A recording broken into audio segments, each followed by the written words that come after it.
அஸ்ஸலாமு அலைக்கும் வரஹ்மத்துல்லாஹி வபரக்காத்துஹு.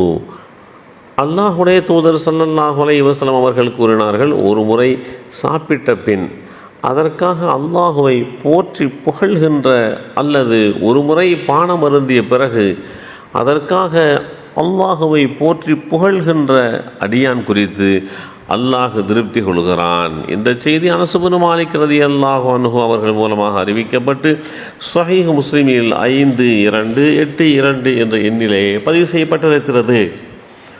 ஒருவர் செய்த உபகாரத்திற்காக அவரை சொல்லாலும் செயலாலும் புகழ்வதற்கு நன்றி கூறுதல் என்று சொல்லப்படும். அல்லாஹுடைய தூதர் ஸல்லல்லாஹு அலைஹி வஸல்லம் அவர்கள் புகழ்வது நன்றி செலுத்துவதின் தலையாகும்.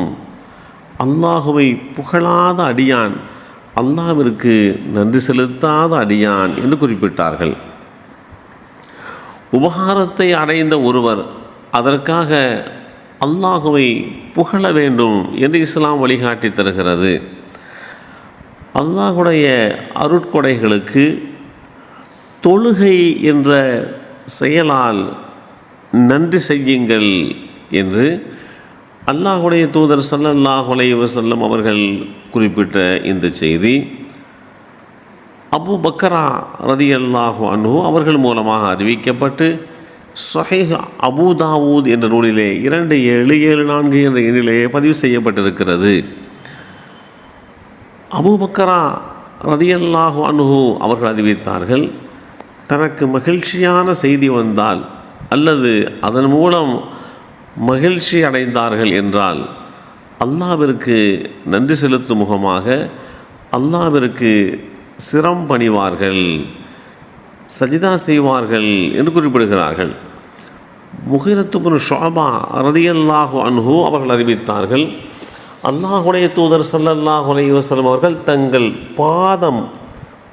பாதங்கள் வீங்கும் அளவிற்கு நின்று அல்லாஹுவை தொழுதார்கள். அப்போது அவர்களிடம், தங்களுடைய முந்திய பிந்திய தவறுகள் அல்லாஹ் மன்னித்து விட்டானே, பிறகு ஏன் நீங்கள் இவ்வளவு சிரமம் எடுத்துக்கொள்கிறீர்கள் என்று கேட்டபோது, நான் நன்றியுள்ள அடியாராக இருக்க வேண்டாமா என்று கேட்ட அந்த செய்தி ஸஹீஹுல் புகாரியிலே பதிவு செய்யப்பட்டிருக்கிறது. அல்லாஹுடைய தூதர் ஸல்லல்லாஹு அலைஹி வஸல்லம் அவர்கள் தன் சமூகத்தாருக்கு தொழுகைகள் நன்றி செலுத்துவதற்கான ஆயுதம் என்று உணர்த்துங்கள் என்று குறிப்பிடுவார்கள். நன்றியுணர்வை அல்லாஹ்விடம் எப்படி வெளிப்படுத்த வேண்டுமோ அதுபோல் அடியார்களிடம் நன்றியுணர்வை நாம் நன்றியுணர்வோடு நடந்து கொள்ள வேண்டும் என்று இஸ்லாம் வழிகாட்டுகிறது. மனிதர்களுக்கு நன்றி கடனாற்றாதவர்கள், நன்றி செலுத்தாதவர்கள் அல்லாஹ்விற்கு நன்றி செலுத்தியவர்களாக ஆக மாட்டார்கள் என்றெல்லாம் அறிவுறுத்திய இஸ்லாமிய மார்க்கம், எவரிடம் இந்த நன்றி செலுத்துகின்ற தன்மை இல்லையோ அவர் ஒருபோதும் வெற்றியடைய மாட்டார். எவரிடமும் எந்த சிறிய உபகாரத்தை பெற்றாலும் அவருக்கு நாம் நன்றி செலுத்த கடமைப்பட்டிருக்கிறோம் என்பதை ஒவ்வொரு இஸ்லாமியர்களும் புரிந்து கொள்ள வேண்டும். அல்லாஹுடைய தூதர் ஸல்லல்லாஹு அலைஹி வஸல்லம் அவர்கள் சக மனிதர்களோடு நன்றியுணர்வோடு வாழ்ந்தார்கள். யாராவது ஏதாவது உபகாரம் செய்தால் காலமெல்லாம் அதை மறக்க மாட்டார்கள். மதீனாவாசிகள் அல்லாஹுடைய தூதர் ஸல்லல்லாஹு அலைஹி வஸல்லம் அவர்களுக்கும் அவர்களுடைய தோழர்களுக்கும் அவர்களை நம்பிக்கை கொண்டு வந்தவர்களுக்கும் அடைக்கலம் கொடுத்தார்கள். இன்ன பிற உதவிகளை செய்த அந்த அன்சாரிகளை ஒவ்வொரு கட்டத்திலேயும் நினைவு கூறுவார்கள். அவர்கள் செய்த உபகாரத்திற்காக காலமெல்லாம் அவர்களை பிரியம் கொள்ளுமாறு அல்லாஹுடைய தூதர் இந்த சமுதாயத்திற்கு கட்டளை பிறப்பித்திருக்கிறார்கள்.